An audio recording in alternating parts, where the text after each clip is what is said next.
In this video, we will be analyzing the difference between a limp gait and a normal gait while walking. Walking is a fundamental motor task that is performed by nearly everyone.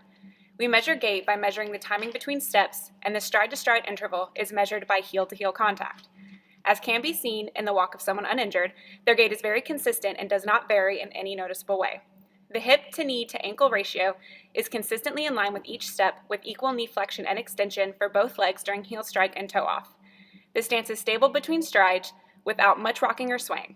However, with the limp gait, there is considerable difference in stride. The most noticeable difference is, in order for the subject to maintain their own stability while upright, there is an exaggerated abduction swing of the hip joint to compensate for the lack of knee flexion and extension in the injured leg.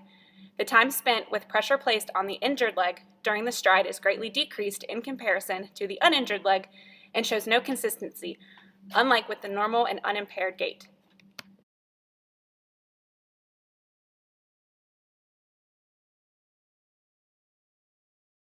The major question that we are asking is, what is the difference between the gait of an injured person and an uninjured person?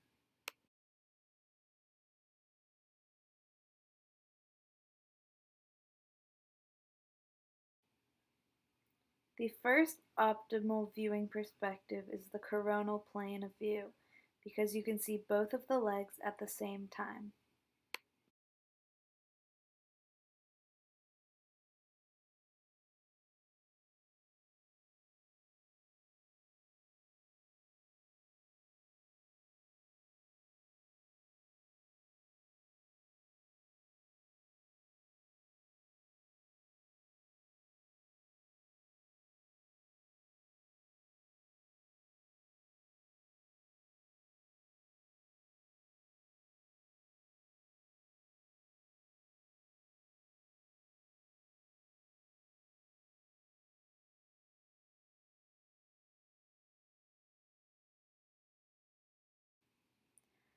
The second optimal viewing perspective is the sagittal plane of view, because you can see both knee and hip flexion and extension.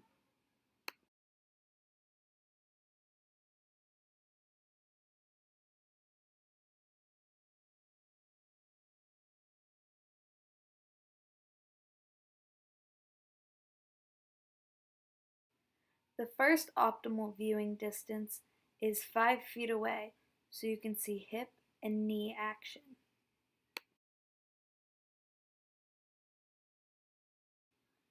The second optimal viewing distance is 1 foot away, to look for heel and toe contact.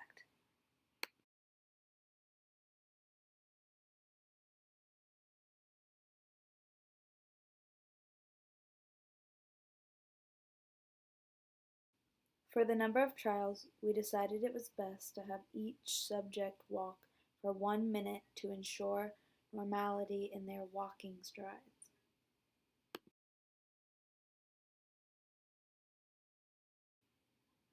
For performer attire, we thought it would be best if each subject had bare feet, that way we can see heel-toe contact, and they were in shorts or spandex, so we could see knee and hip flexion and extension. We decided it was best that we video each subject, that way we can play it back in slow motion and analyze the data.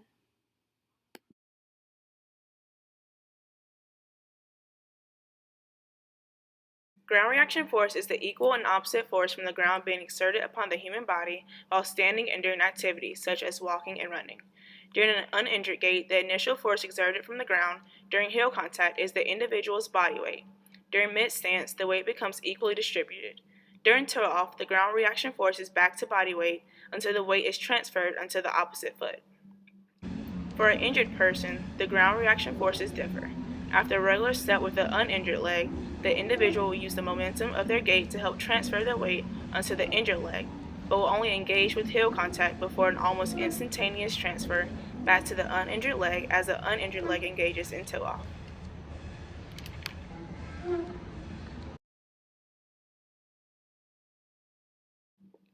My group and I were under the arduous yet satisfying analysis of the limp gait in an injured subject and a regular gait. As a recap stated by group member Stradley, you measure gait by timing each stride. Each stride begins at heel contact and ends there. Today we assessed a fellow student's limp from injury and found she applied more ground force to her leg to compensate for the other. The injury at hand was an ACL tear and can take a year to recuperate from. As we further analyzed the limp from different perspectives, we noticed lack of fluidity as the most obvious point. Eventually, we picked up on variables such as hip flexion, extension, in addition to knee flexion and extension. The limp gait in a subject's sagittal view drew a red flag for all these movements. Knee flexion was almost non-existent in the injured leg, and there was little to non-hip flexion in either. In conclusion, the injured subject demonstrated minimal plantar flexion that translated to a greater ground force because of uneven weight distribution. As far as the uninjured subject, plantar and dorsiflexion carried over into even stride length, ground force, and heel-to-toe coordination.